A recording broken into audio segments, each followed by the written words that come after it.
Going to the game, we're going to be playing yet another tank Rengar. But in here, I will show you how to utilize his kit to the fullest as well as abuse this champion in the right way. In this matchup, we're currently up against Volibear, and in a Rengar versus Volibear, this is quite even, with both junglers having strong clears plus strong ganks, the only difference being that Volibear is better at tower diving, while Rengar specializes on catching targets that are out of position, due to the usage of their ultimate. That's why in the end, it depends on the players how they're able to utilize their champions properly. The clear that I'm doing is a red side clear, where I go for my Krugs, red Raptors and Flex, depending on what happens, but most of the time, I would always go for the full clear on Rengar. That way, I would get access to my ultimate as soon as possible, making my ganks a lot more deadlier. While clearing the buff, you just want to look at the map for any possible lane that you could go for. Always check your minimap. You don't have to look at the lane itself, you already see the HP and can deduce on what's happening on the lane based on the minimap. One tip when playing Rengar is to always go in the bush when you have 0 stacks. That way, you will immediately get 1 stack, allowing you to get your empowered skill faster, thus making your clear even faster. You'd always want to use your auto attacks in between skills. That way, you could also optimize Rengar's clear to the fullest. While clearing the wolves, I'm always checking the map on possibilities that I could go for. And here I see Volibear on the top side, so it means that he's gonna go for the top scut. So I immediately ping my team that is there. Nice response. Bind by the Lux, we get their Volibear pretty low. He's able to flash away, get the scuttle very low, but we have our own smite. We secure it for ourselves. Second skill to remove the exhaust plus crowd control. We abuse the bush, get a lot of damage taken out, and as soon as we get an empowered skill, we use it on the Kai'Sa, live with 1 HP, and with that, we're able to win a fight. Overall, I think it's actually a 4-for-none exchange, and that is all because of lane priority. And this is also shows the importance of placing a ward early. If I didn't put a control ward there, most likely Volibear could have gotten the scuttle for free. That's why you'd always want to put at least a control ward there, or if not, you could just place a yellow trinket so that it would give you better information on what the opponents can do. We're able to abuse this fact and get an easy lead on the game. Top side, I wanted to gank top since they had no flash, but with Volibear showing up, I just play it a bit safe. Go around just in case Volibear goes for a gank. Cancel my ultimate with a TP and immediately go back. Nami is pretty low, but since I don't have any more ultimate, we just go back. Low chance that Saya Lux will die since Saya already has access to her own ultimate. The only problem now is that Shen has ulti, so they could possibly bait my teammates to go all in, and then Shen could use his ultimate to change the tide of the battle. Topside, Volibear is still playing very aggressive, and Lux Saya have a lot of crowd control, so it's pretty hard for them to engage against our duo lane. They actually get the Nami down despite Volibear being there, and since I know that Volibear is at the top side, I could start this blue buff. It might be a bit too late. Volibear shows up, but with first skill plus might, we're able to secure the objective. We have our empowered second skill to get our HP back, and with Galio responding with his own ultimate, we're able to escape and even get some kills. Shen uses his ulti to try to save his teammate, but with all of the tankiness that it has, it's quite hard to get the kill. Immediately ping our team to go back because Nami is there, and our duo lane is freely hitting the tower, so we don't need to do much since at this point of the game, we're massively ahead, getting first tower before the first objective. The only thing that we need to do here is not throw the game. Then Shen goes for a taunt onto the Camille. I wait for Camille's ultimate before going in, use my empowered first to deal more damage, and we're able to get another kill in the map. It's important that you're able to get unique kills. That way, you're able to stack your trophies faster, and if you're able to stack your trophies, then you would deal more overall damage. Since we're massively ahead, getting first tower topside, the thing that I'm thinking about is about the objectives. When you're massively ahead in a game, you do not want to trade objectives with the enemy jungler. So if you're the enemy jungler, you'd always want to trade since they're behind. But in this case, since we're massively ahead, we would always look for the contest. Wherever we see Volibear, that's where we will go. We start the dragon, but we still have no vision on where their jungler might be. I tell my team to check the Rift Herald since he might be there. But good news is that he showed topside, which means that we could possibly go and get the double objective. Luxaya has already gotten the top tower, and seeing that Kai'Sa on the top side, we punish this Rengar. Nice ward. Even though he flashes away, Lux is able to take him down with her own ultimate, and this opens up a free Rift Herald for us to take. The opponents are doing a good job. Kai'Sa getting some plates on the top side, which could help them get a small comeback. But overall, we are dominating all over the map, getting Herald, getting mid plates. Jax is even quite low. I use Herald on the mid lane so that we could immediately go for a bot lane gank. I want to divert all of their attention for that so that no one would respond at this bot lane gank. We're able to burst him down, and with the mid tower down, bot lane is the only one left, and as you could see, the plates are still up, so there's a possibility that we could get all 15 plates, giving us a massive advantage in this game.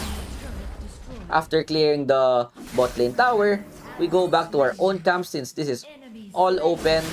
Scuttle is still up. We just take this. Saya dies to the Kai'Sa, but overall, we still are massively ahead in the game. Don't forget to clear your camps. With all that's happened, this is the perfect time to clear my camps wherein I don't have my ultimate, plus all of the towers are down. The next objective is not yet up, and with Saya just respawning, there's nothing much that I could do. When your ultimate is on cooldown, it's almost the best time to farm. Camille looking for a fight onto the Shen. She still has her own ultimate, so I could help. Once her ultimate hits, we go try to take down the Shen. He is able to flash away with a taunt, lives with 1 HP, but it should be fine since we're able to burn a lot of Shen skills.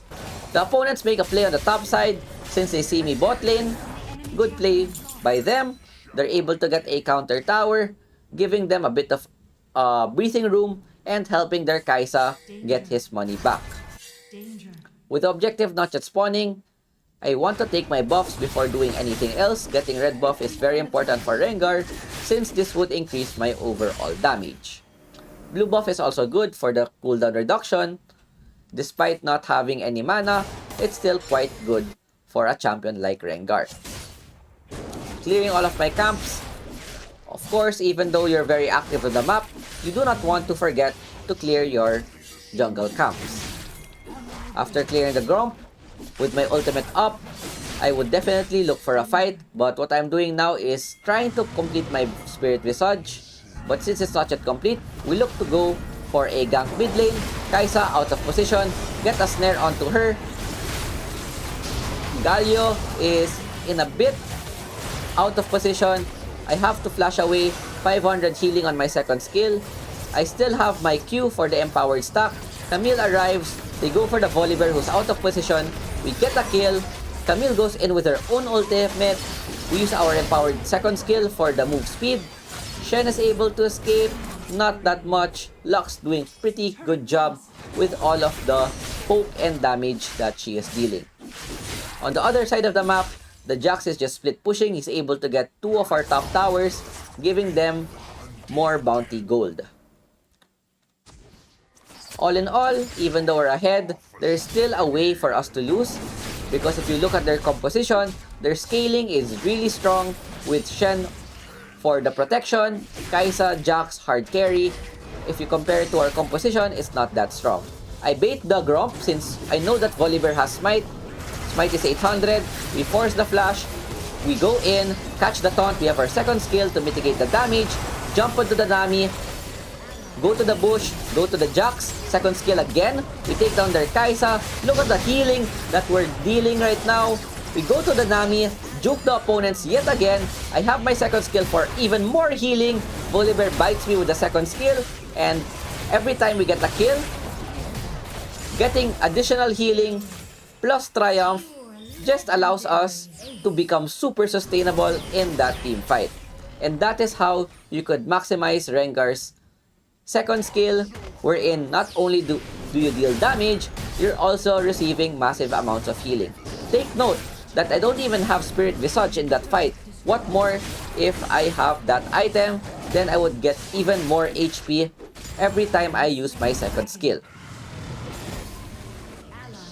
Camille dies in the top side, but it's fine. We still massively win the team fight, and getting a lot of gold means that we're gonna be able to get our items faster. Before going back, I just want to clear my camps so that they would respawn faster, and after clearing the blue buff, most likely I would just go back, buy my Spirit Visage.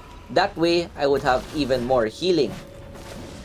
I think at this point, the opponents don't have any anti-healing since we don't have any healers in the team aside from my second skill. But little do they not realize, my second skill is utterly broken if the opponents have no healing, and combining it with the Spirit Visage would even make it more broken as it is. Topside, another fight happens. Shen ultis. They try to help the Jax, but it's too late since all of my teammates are there. We punish the Jax. We even get a free kill onto the Shen. Lux is doing a good job getting a lot of binds, plus good map rotation on my team, trying to help my teammate as soon as possible. With the objective spawning in 20 seconds, most likely it's going to be Baron Nashor. We could possibly go for a take since we're super far ahead. I just want to see if the enemy's camps are open, but as soon as I see that they're all taken, I wait and see if someone will face check top side. But with no one showing, this is quite risky since there's a chance that there's gonna be 5 people top side, and that's not gonna be good for us. Baron is now open, and with 3 members showing top side, we could possibly take this objective. I have my control ward to check if there's any wards in the area since there are 2 members showing top side, and lo and behold, there's a ward that shows up. But we still continue this since we want to bait the opponents on going for this objective. Galio shows mid lane, tanks a bit of damage, and with the opponents knowing that we're at Baron, we immediately disengage, look for the catch to their carry. We have our second skill. I'm waiting for them to damage a bit more, and Volibear going for a 50-50. We're able to secure Baron for ourselves. A bit risky, but once we're able to secure the Baron, this should be free. We're just tanking 4 of their members. Even though they have a lot of crowd control, they lack the damage to kill me, and I'm just healing everything that they're dealing with my second skill. Shen also has quite a bit of healing with his Sunder, but with Lux arriving and getting a kill, we get all of our HP back. From 1 HP back to full. Jax is the only one left, and with us securing Baron, getting a 2-4-4 exchange, this is a massive win for us. This is also the strength of Tank Rengar, wherein I'm just able to tank their whole team. If you saw what I was doing there, I was just tanking the Shen and Volibear's damage. Even the Nami was trying to help, but they're not able to take me down. The next thing that I'm doing is clearing my camps while waiting for my teammates to position. We take the wolf camp, think about taking the blue, and one trick is that you could jump from the bush here up until the blue once you have tier 2 boots. I don't even have water walking, but it would be a lot easier if you have the water walking or pathfinding rune. We use our ultimate to look for another catch. Even though the Scryer's ward sees us, we see that Jax is out of position, so instead of going on their top side, we go and punish the bot side. And this is the Jax. We burst him down in just one hit, thanks to the Camille, and with our Baron buff, we should be able to get both mid and bot towers. There's no contest since they lack wave clear. Kai'Sa is trying to defend, and with them lacking a member, we just go in, tank a lot of their damage. I have second skill to get all of my HP back. Of course, with the Nexus Tower being very strong, I don't want to tank the thing for such a long time. We go for the Shen. Only 2 of them are left. And with the Nexus having no more tower protection, we just go and end the game. I know it was a bit one-sided, but if you looked at what happened there, we were very important into getting a huge snowball.